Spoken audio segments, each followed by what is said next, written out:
Hey everybody, welcome here from the beautiful island of Maui, Hawaii. This is an amazing place. It's really gorgeous here. My wife and I have been coming here for probably 25 years. It really is magical. If you haven't been here, I'd highly recommend it. And that's one of the reasons that I wanted to talk to you about what makes our program different, what makes us different as a community. Because after all, this is about the community. It's not about me, right? I could have retired and just went off and did my thing and came here every year and been perfectly happy. But when I started helping other people do this to get to the point in their life where they were successful enough, where they had the mindset, the strength, the resilience, the anti-fragility to go chase dreams that they'd given up on, 20, 30, 40 years ago. When you start seeing that happen, I mean, it's kind of one of those things you just can't unsee it, right? And you can't not shout it from the rooftop. And so, but I think there's a lot of confusion in the marketplace. There's a lot of stuff out there. So I just wanted to clear up a few things around what this Gene Tough method is. First of all, I named it Gene Tough not to stroke my ego, okay? I'm way past that. But it was a play on words because you actually can make your genes tougher, right? And that's a whole another conversation we can talk about. But that's where the name came from. But first and foremost, this is a lifestyle optimization company. Okay, we take people that are already doing pretty well, and we make them excellent. We help show them the things that they're capable of. I don't do anything. None of us in this company do anything except show you what you're capable of, show you how special you are, right? And it's about the community, right? It's not about me, okay? Because I'm not going to be around forever, and I want this to actually become a movement, right? There's all this talk at the national level, about changing the food pyramid and doing all these things. Hell, we've been talking about that since the program's inception, almost 10 years ago now, right? We've been talking about how the food pyramid's upside down. So, this is what we want, because here's what I know. If I go help one person, and then that person, by living their life in the way that they should, in an optimized way, they inspire 10 other people, whether it's family members or just people that observe them. Because remember, people are watching you. Okay, when they go inspire 10 other people, and then those 10 people inspire 10 more people, that's how you create a movement. That's how big this is. It's way beyond me. Okay, and it's really important for people to understand. This is not something as simple as about me telling you how great I am, right? I just have learned the way through the school of hard knocks, and I want to show other people that way. Okay, so that's what we are. Is we're a lifestyle optimization company. Okay, I just want to clear up a couple other things. So we don't accept lazy people, right? I get on the phone with some people and I can tell they don't have any motivation, and they're just flat ass lazy. And that, we're not motivators. If you're looking for that, go to Tony Robbins or something. What we do is we take people that are already doing pretty well, and we take them to exceptional. That's what we do, okay? Because to motivate somebody off the couch, that doesn't even care, that's just sitting around watching all these football playoffs and all that stuff, and eating chips and Pringles and hollering at the people on TV and the refs and that. We don't do that, okay? I can't get you off of the couch. You have to get yourself off the couch. If you get yourself to the point where you're doing pretty good, then we'll take you to exceptional every time. But you got to do the first part yourself, right? We're not some flashy 20, 30-year-old influencers that show you all these great things that work in your 20s and your 30s, But they don't even know yet that that same stuff, it doesn't even come close to working to optimize your life in your 40s, 50s, 60s, and beyond. Okay, they don't even have a clue about that. We do. That's what we do because we've been there, we've done that. Okay. We don't optimize for looks. That's not our goal. Okay, we optimize for capability. Okay, when you optimize for capability, the looks are actually a side effect. You'll still get the same look, but your goal isn't for this vanity thing to look great in the mirror. Your goal is to optimize your life, to be capable. And when you do that, you'll as a side effect look great in the mirror. There's a big difference about what your motivation is. So we realize that anyone can lift in the gym, right? And I see it all the time, and people doing all this bullshit stuff that doesn't move the needle, and God bless them, at least they're doing something right. But we don't train for the gym. We train to be capable and strong outside of the gym. And sometimes you have to be in the gym to do that, but our goal is to train you to be strong and capable outside of the gym. Okay, we don't chase trends. There's all these trends, protein this, protein that, all these trends that all these influencers have out there. We don't chase trends, we chase principles. The principles haven't changed. Our human DNA, our human biology hasn't changed in the last 10,000 years. Yet all these people are trying to reinvent the wheel. The principles still work, but you have to follow the principles. And so that's what we do. We don't chase trends, we follow the principles, okay? It's not about getting fit here.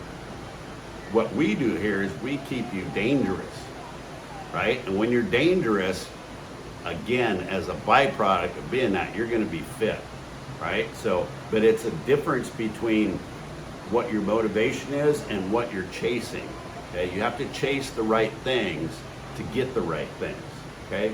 We want you to stay dangerous, okay? And vibrant. So, and we don't, a lot of companies, especially for older people, what are they doing? They're managing decline, okay? So that already sets the expectation in somebody's mind that there's gonna be decline. So we just have to manage that decline. And that's bullshit. What you need to do is resist it, right? That's what strong people do. That's what people that are already pretty good, that are looking to be exceptional, that's what they do. They resist it, okay? That's why I wrote the book, The Anti-Fragile Man, which applies to women just as well, okay? The way we define strength here is not by how much you can bench press. It's physical, it's mental, and it's personal resilience. There's a big difference, okay? And the other big thing we understand is that you can't borrow motivation. It's not for sale, and you can't borrow it. What we do and what you need to focus on is building your identity. And that doesn't need to be in the same genre, in the same way you built your identity when you were working, or when you were in during your career.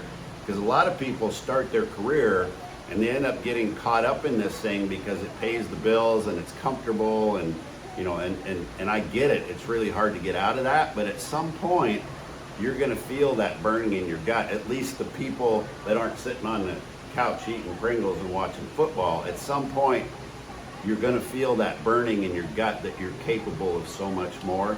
That's what we bring out of you, right? That's what we help you build, this new identity, this new person that doesn't settle, this new person that goes and chases their dreams, okay? That's what you need. You don't need to borrow or try and buy motivation. You need to change your identity, okay? And we know that comfort weakens people, right? There's this whole problem with people seeking comfort. And I'm not saying, I had somebody comment on one of my posts, and what are you saying, we should sleep with a brick pillow? It's like, come on, that's not what I'm saying. You can accept comfort, and there's a time for comfort, but you shouldn't seek comfort. You should seek challenge. Men and women, especially as we age, we're built for pursuit. It's hardwired into our DNA this sense of pursuit. Okay, it comes from, you know, way back when we needed to pursue things, especially animals, to survive, to eat. So we need that sense of pursuit, whatever that is for you, right? And people know that comfort, we know that comfort weakens people, but challenge restores them. That sense of pursuit actually restores them. And so I hope that makes a little bit of sense, adds some clarity about what we do here that's different, what our community is all about.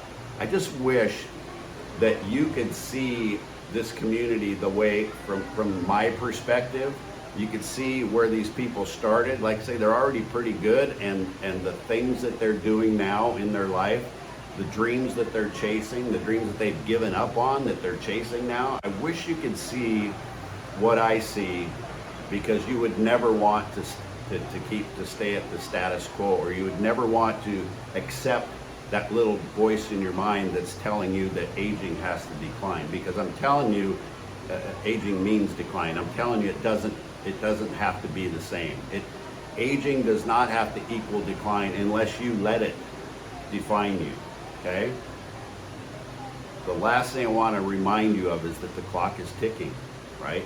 And you've all felt this. You may not accept it. You may not have even realized, but you've all felt it. You don't have as much time between 50 and 60 as you had between 40 and 50. And you damn sure don't have as much time between 60 and 70 as you had between 50 and 60. Time speeds up. And if you don't believe me, just hang on and pay attention. A lot of people are just stumbling around and never pay attention to anything. But if you pay attention, you'll realize that you simply don't have as much time. As you get older, time speeds up. And I promise you, if you just sit around and wait, you know, kick the tires, well, I'm not sure, you wait and you don't take action, you're going to regret it.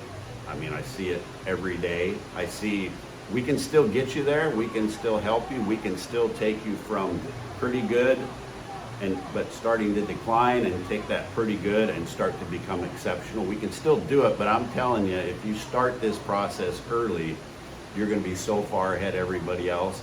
And then when you do that and you set the example, then other people are going to want to follow you. Be that one in your family, be that one in your community, be that one at work that inspires other people. It's a great place to be, trust me. Be that one, because here's the last thing I want to leave you with. There's what, 5 trillion people in the world, or whatever the hell it is. You know, there are 5 billion people, I guess, not even 5 trillion, right? There's 5 billion humans on Earth. There's only one of you. Think about that. There's only one of you, one person that has your abilities, your mindset, your physical traits, your mental traits, your emotional traits, your family history. There's only one of you. Out of all those people in the world, there's only one of you. So who are you going to make that person? Are you going to make that person exceptional? That one shot you got, are you going to make them exceptional? Or are you going to settle for pretty good, or sitting on the couch eating Pringles, right? It's your choice. I don't care, but if you want to be exceptional, you found your community. Reach out.